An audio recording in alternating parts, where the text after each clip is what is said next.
Okay, so this part is probably the most exciting part for me because this is when we get to see how our toon shader looks in our scene.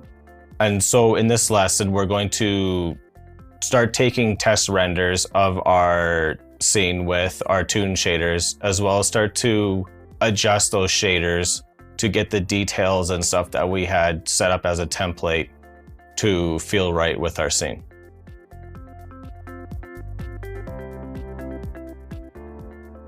So I kind of went ahead and organized this a little bit. I named some of the more used nodes that will come in and tweak, like this one's for like the detail amount of like our little detail textures here. I have one for like the grunge darkness for our C4D noise with like little splotches.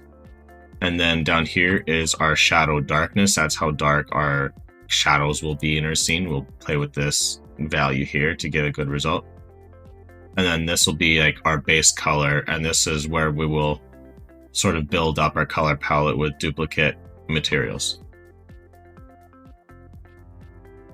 So let's go ahead and apply this guy to all our assets here. So I'm just going to like move these pieces out of the way down there. Then we can come up here and shift click all of that. And I'm just going to right click and apply to everything. And then we can come down and open up our IPR window.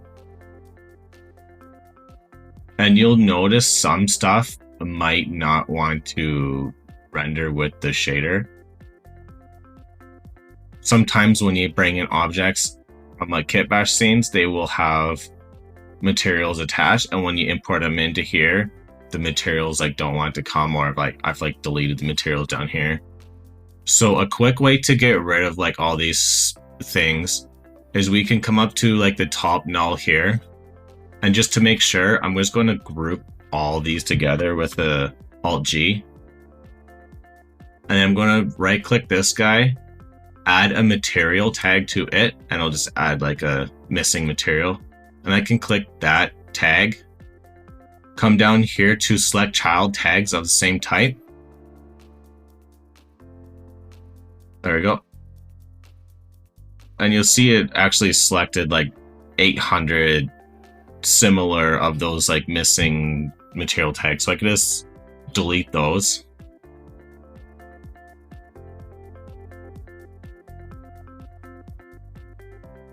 And actually removed all tags, so we can just come back here and reassign our material tag. There we go. Now we have all our objects with the proper material assigned to them.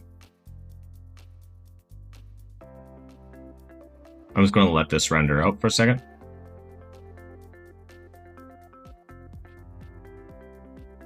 So you'll notice a few things that we'll have to adjust right off the bat here.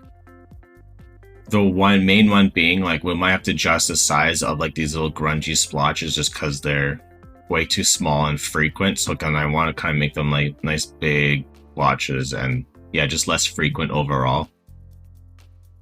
I feel like the little like dots are pretty good. They help add like a little bit of like texture and stuff. Might adjust that later. Another one being like you could see how these pieces just have like everything being tiled so much, so it's just making a big mess. So one thing I will do for my shaders here is just to we'll right click this guy and we'll select material tags and objects.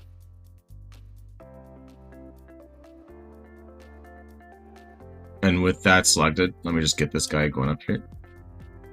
I'm going to change the projection from that material tag from the UV mapping to cubic.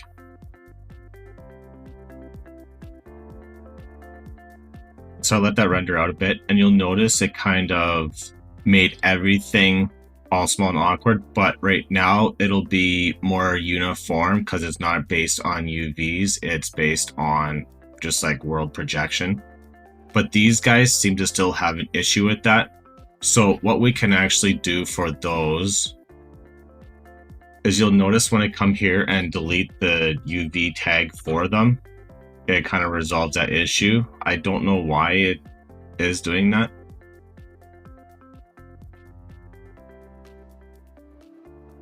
And you notice that kind of resolves that issue. So what we kind of want to do is the same thing we did before.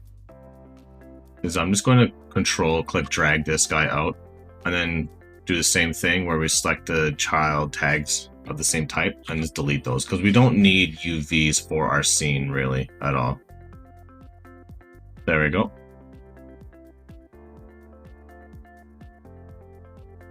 And then I'll come here and grab my toon shader again, select all the instances of it, and just come down here and adjust the tiles. Let's try like 0.1.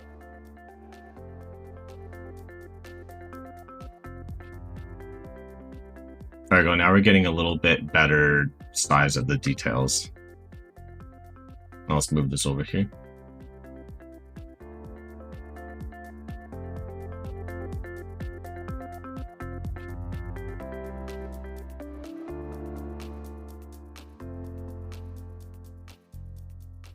So yeah, now you can see we're getting a little bit better distribution of our sort of edge detailing details.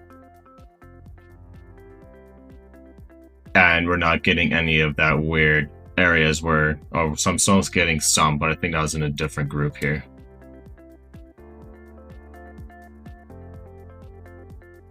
Do the same thing here. Delete those. And then we should have the same result down there.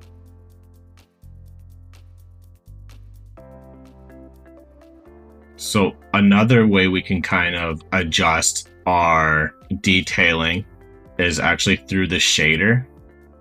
So I'm going to show you guys how we can do that as well. I'm going to zoom in on this guy here. And it's just changing it to be like kind of cubic in here rather than use UVs by default. So what I want to grab is a triplanar node. I'll drag that out. I'll just plug this into there. And that into there.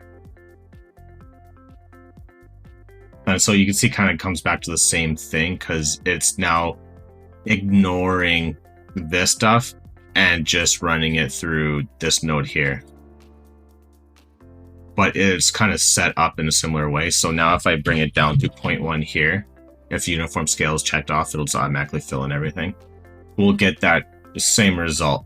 And you doing it through the shader like this can be better, as you only really have to keep and check one node rather than like 20, 30, 40 of these material tags. So that'll help with that a lot.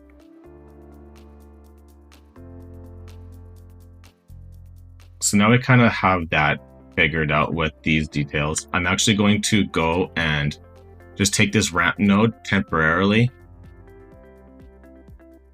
and bring it all the way to white. So now we shouldn't get any of those lines and we're just left with the grunge, because now I want to come in here and dial in our grunge a bit better.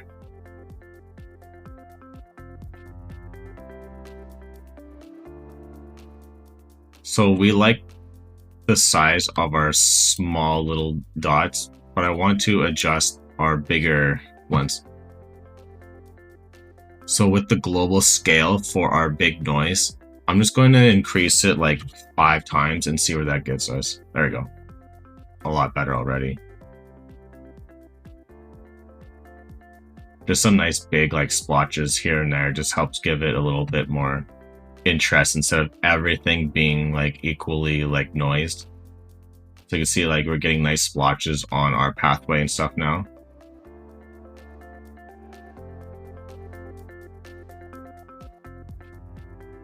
So this feels pretty good now. Let's actually bring back our detail amount a bit.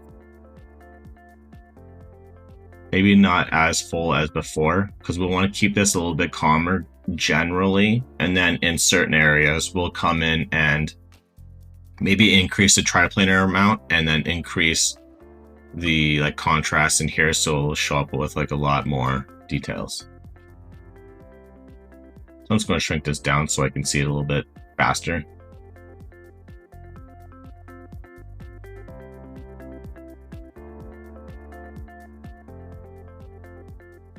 Or something like that will be fine for just getting an idea of what we're looking at here. Let's play with our lighting a little bit, just to get something established.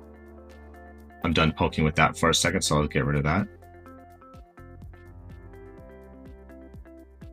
And I'm just going to turn off the marquee because we can kind of see where our lighting is, and without like waiting for the lines to render. So this guy doesn't matter where you place it in the scene. So I'm just kind of going to move it over here where I can sort of show you guys how it's, when I'm rotating it here, how it sort of feels here.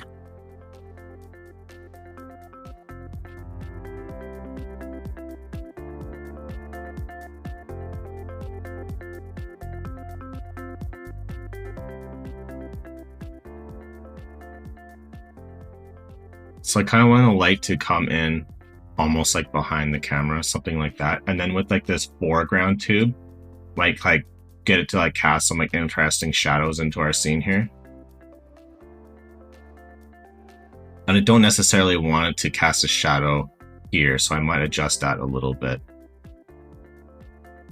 Maybe play with the angle, make it more of a vertical lighting.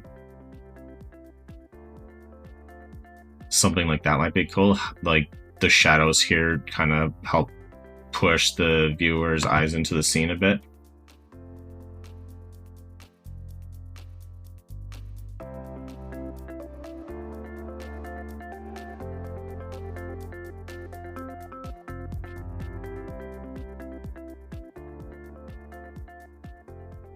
Maybe do something where it's a little bit darker back here.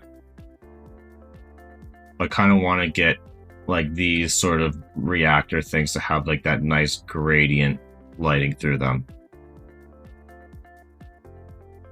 There you go. Now we're like catching this one with some like interesting like little details and stuff. And then this one's getting that nice gradient. And we're starting to get a nice flow of like lines of shadows through our scene. Maybe if I make it like a little bit more vertical, just so our whole platform isn't in shadow.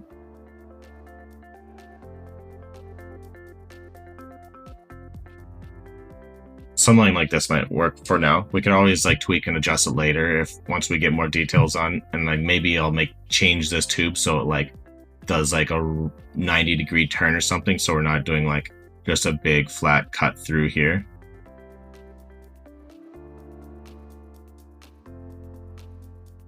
So I let it render out a bit and I like scaled it up so you guys could see like the full result. And I feel like we're getting into a solid place here with our sort of tech details and stuff on it, as well as like the grunge and like the little like dots and stuff. And we're getting a decent shadow for like lighting angle to give the scene a little bit more interest.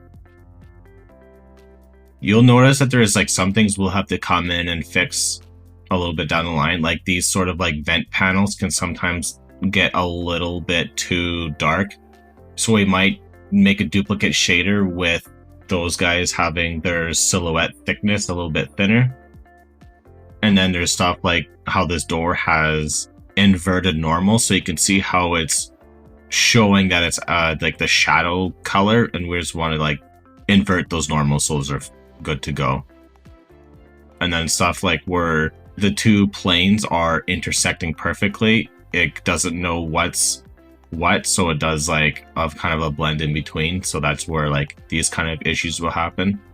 And that's why I kind of like to add like this little like bevel to our walkways here, because then I can make it out of multiple pieces, and with that little bevel it doesn't create weird tangent sort of artifacting like that.